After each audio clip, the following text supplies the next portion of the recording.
Hi everyone, my name is Joshua and welcome to Northern Solar. In this month's video we're going to be looking back at the production, consumption, all the financials for the month of July 2023 for our solar panel installation here in Cheshire.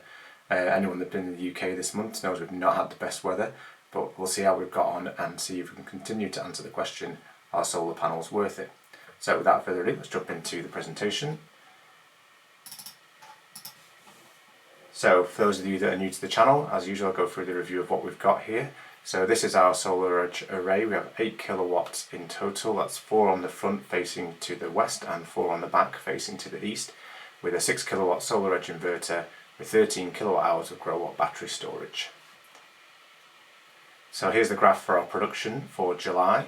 As you can see, a real mixed bag, some absolutely terrible days and a couple of decent days in there, but on the whole not the best July.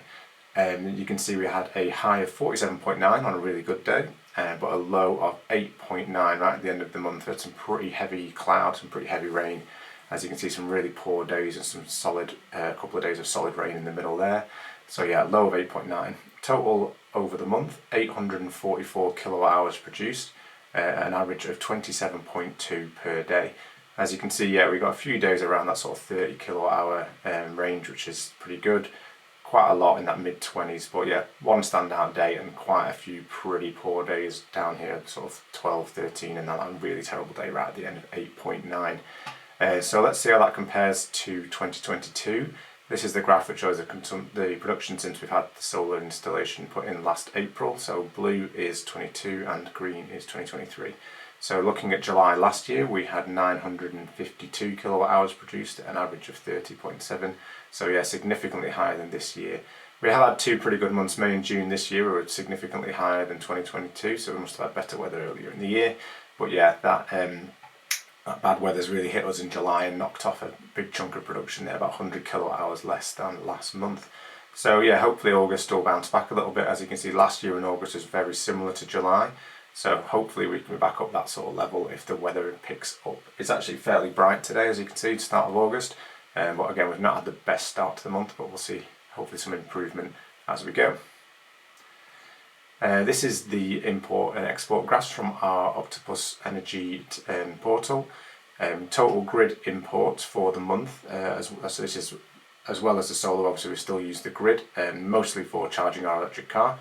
So our import is 376 kilowatt hours, and you can see most of the time that's a pretty solid overnight usage we have in the house, about 20-24 kilowatt hours of charging, and then some days where we're not charging the car as much, as very little usage from the grid.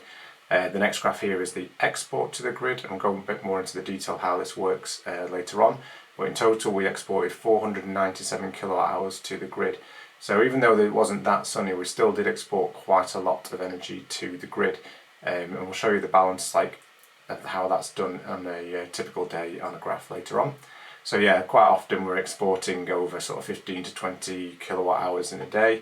A couple of days you can see the weather was so terrible we didn't have any excess to export at all.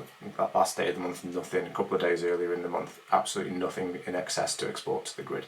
But generally we do export quite a lot out to the grid, and there's a reason for that, we'll go into that shortly as well.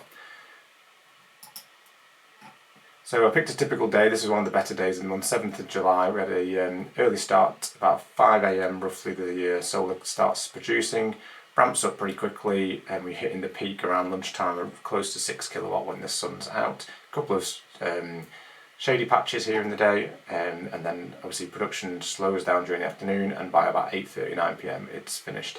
So yeah, that was one of the better days of the month, but just gives you a good idea of what we're able to produce and what times of day, and that energy is produced from the solar panels. So this is the graph which shows the consumption as well as the production in the solar. There's quite a lot of information on this graph, but I'll go through what we've got here. So first of all, this big red spike here, this is our grid usage, and as you can see, all of our grid usage is generally concentrated into this overnight period where we have a cheaper tariff with OCTOPUS FLUX. So it starts around 2 AM till about 5 AM. On this day, I think the car finished charging before the end of the window, so it starts ramping down. But you can see all of this grid usage comes in that cheaper period overnight. So these blue spikes here are the battery usage in the house. So use that getting up, making breakfast, cups of tea, all that sort of stuff. During the day, some usage, and some more usage here in the afternoon. The greenish spikes here is the solar production during the day on that same day of the 7th of July. So you can see we're producing a lot more solar than we're using. This is the consumption in the house here, sorry, and then the lighter blue here is the battery being used. So as you can see, this green block behind is the battery state of charge. So overnight the battery is just ticking along, not doing very much to power the house, and then once the sun comes up here, you can see the state of charge of the battery starts to increase and increase and increase all the way up to 100%. When it hits 100%, we start to see exports out to the grid, which is this bluer block here. So the energy that we're producing that we're not using goes, rather than going into the battery because it's full, it goes back out to the grid. And then this spot here is when we have this period where we get paid extra in the afternoon to export out to the grid. So from 4 p.m. to 7 p.m. we set the battery up to discharge all of the energy it can at that rate down out to the grid to get paid extra for the exports. So you can see this blue here is how much is being exported out to the grid, and you can see the state of charge of the battery drop from 100, and we capped that down to 50%, so we still have energy for the evening use in the house and overnight again. So that's why the battery comes down really quickly in the afternoon, because we purposefully telling the battery to pump energy out to the grid to get paid from the supplier, OCTOPUS, on the FLUX tariff. Then as you can see, there's a bit more usage in the evening for cooking and such things, so the battery then ticks down back down to that sort of 25 to 30% rate level that it gets to overnight.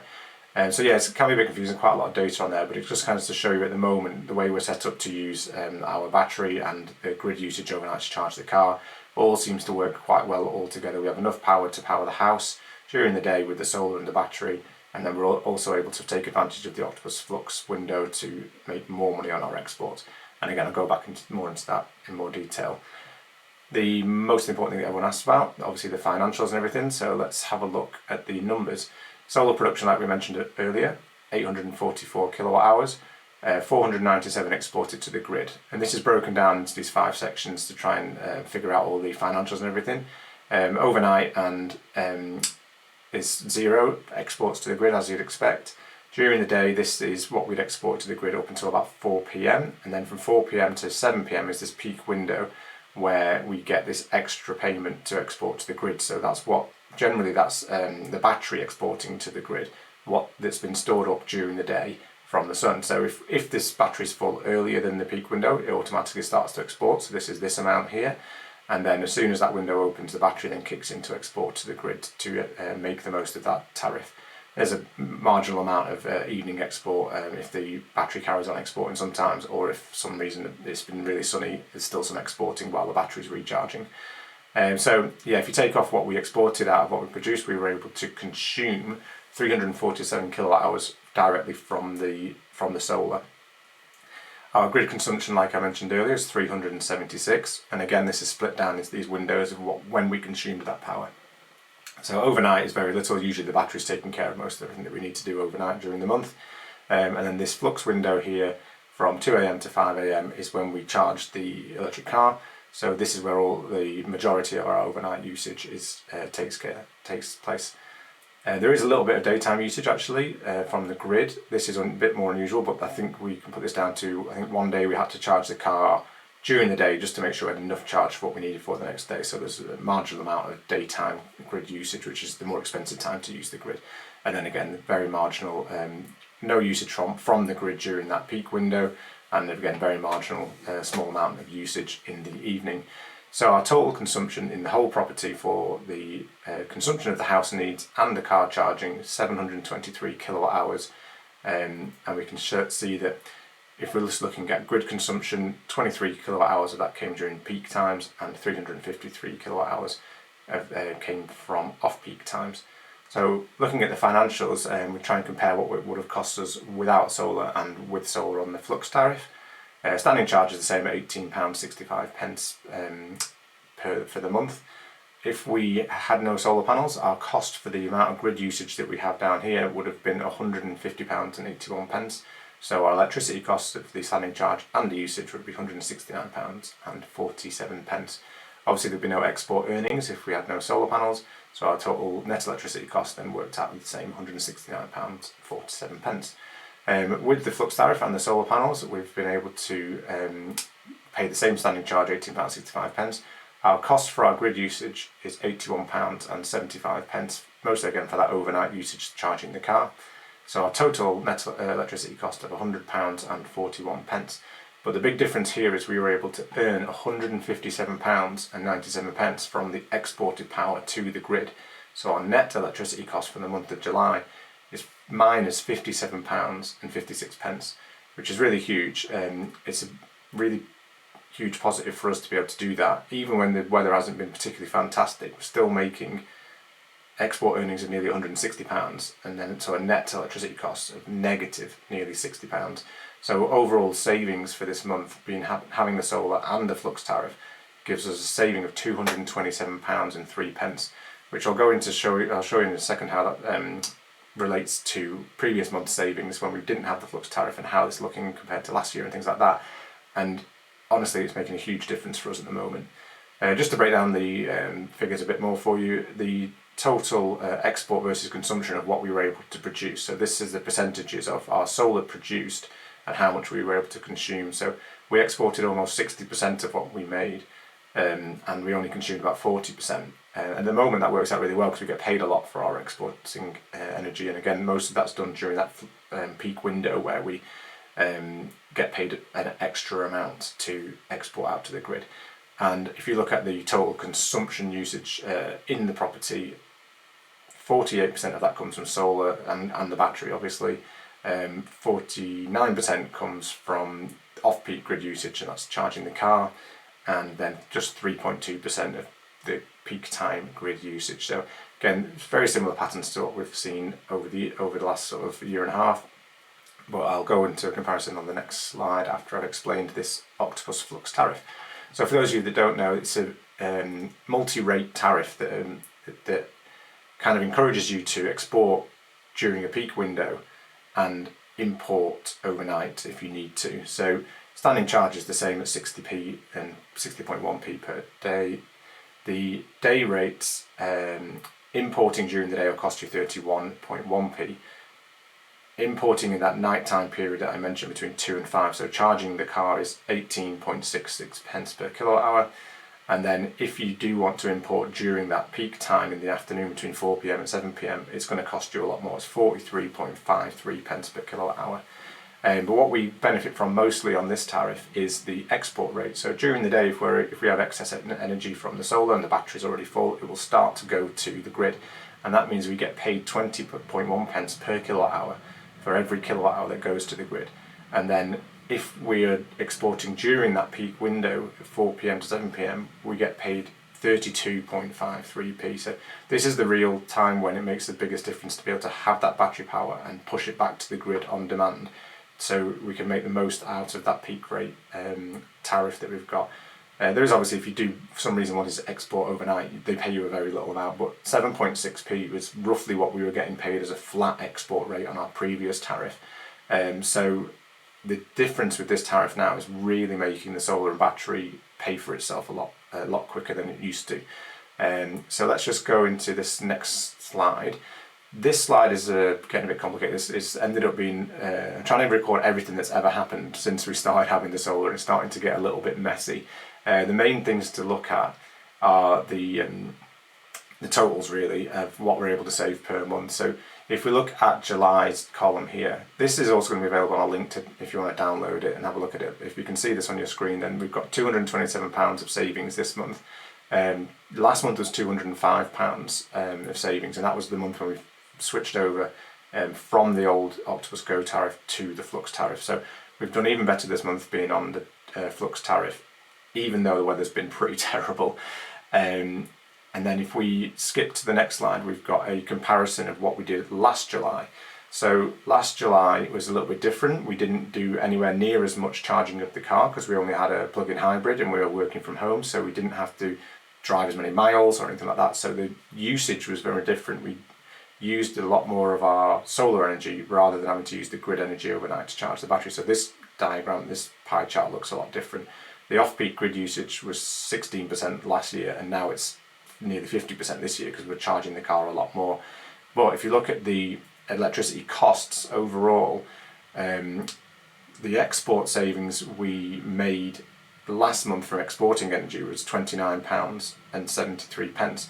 This month, the same month of the year, even with lower generation, we're able to make £157.97 from those exports.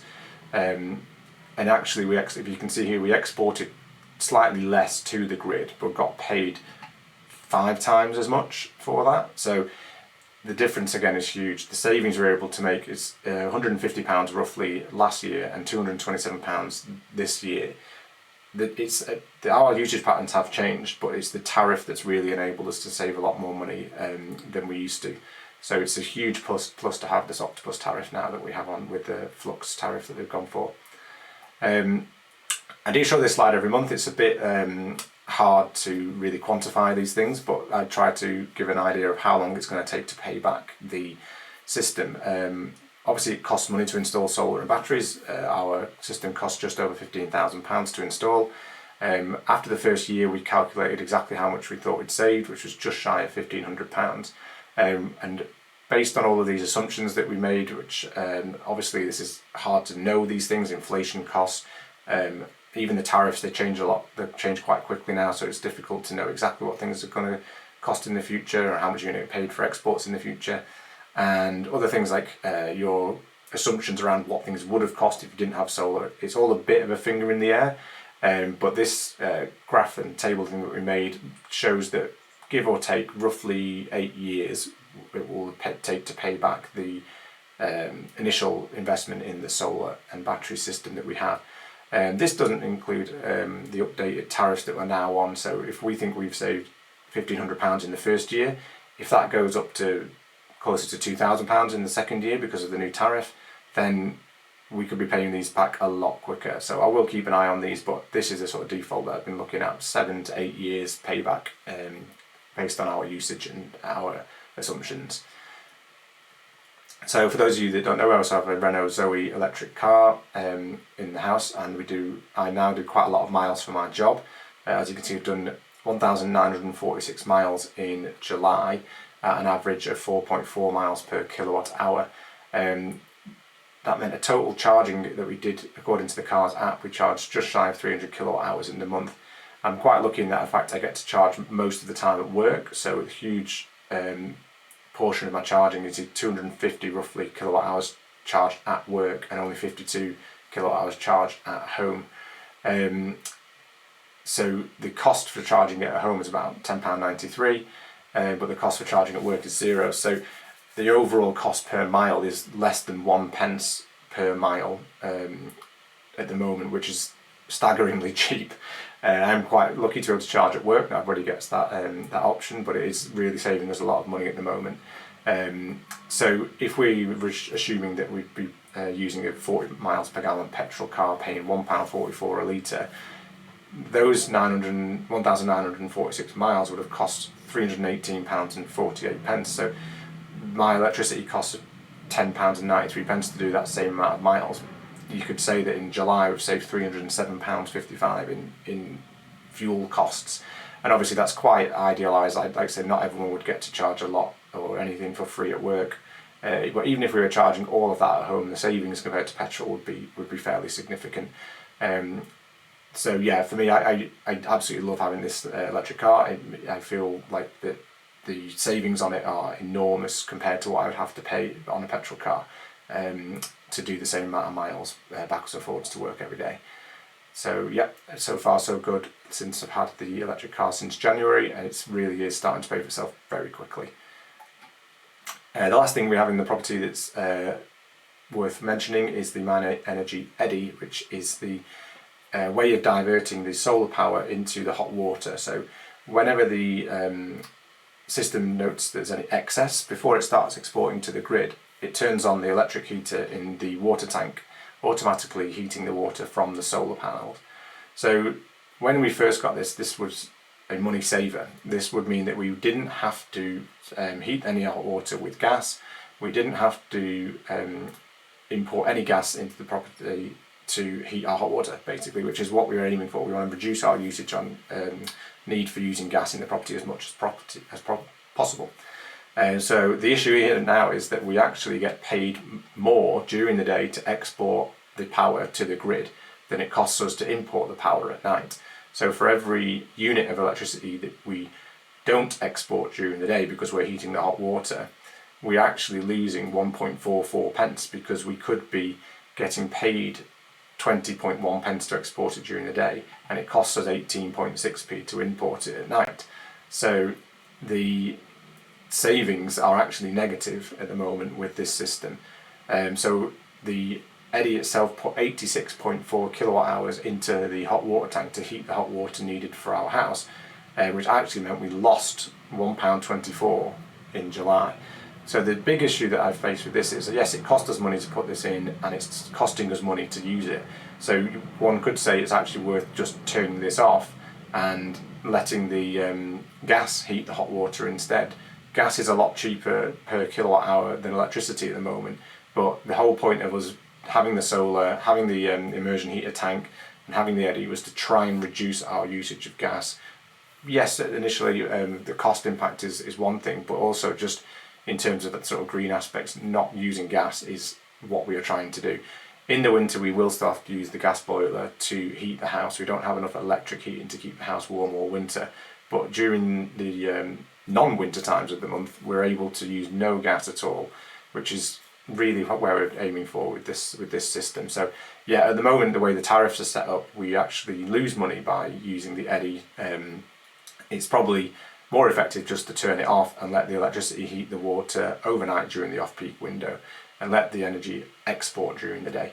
But for me, I quite like the idea of using what we generate in the house. It feels a bit more self-sufficient to be using the green energy we're producing rather than using the grid energy overnight, because we can't really control what's powering the grid overnight.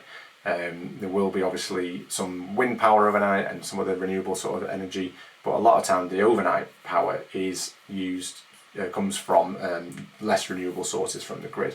Even if you're with a renewable tariff like OCTOPUS, the energy being generated is actually still coming from gas power plants and such things like that. So yes, it's costing us a little bit of money to actually do it this way, but overall I prefer having it done this way. Last thing, as you'll know if anyone's been watching the videos on before, you'll know that usually at the end of the video I'll go through a little bit of a plug to see if anyone is interested. If you're interested in moving to OCTOPUS Energy, do consider using our referral code. The link is in the description. If you want to switch over to an OCTOPUS Energy tariff, you can get £50 credit on your bill, and it will credit us £50 as well. I wanted to say a massive thank you to those of you who've already used the link. It's really great to be able to get that extra credit on our account to help pay for the electricity we need during the winter months when solar isn't as effective. So yeah, big thank you to everybody who has, and if anyone is interested, links in the description. So that's it really. As you can see, we had a pretty interesting month. The generation was a lot lower than we'd hoped for, but we were still able to save a lot of money from what we generated exporting to the grid. So overall, even including charging the car, heating the hot water, powering the house for the entire month, and we still managed to save £220 odd compared to what we would have been if we didn't have the solar. So as ever, if you've watched this channel any before, the answer is still yes. For us, solar works, it makes us money, it's saving us money every month, and we're able to power what we need electrically in the house without using the grid during the day at all. So yeah, thanks very much for watching. If you have any comments, any questions or anything like that, please drop them in the box below. You'll know I really do enjoy answering the questions, getting into debates about what people think is the best solution for their property. If you are considering getting solar or you've recently got it, let me know how you're getting on with it. I always like to compare how people's generation has gone, especially this month. We feel like we've had pretty terrible weather up here in Cheshire for July, so anyone who around the rest of the UK, how did you get on? How did you compare to June or maybe last year if you've had solar that long? Drop me a comment in the ones below, and if not, I'll see you next month. Thanks very much.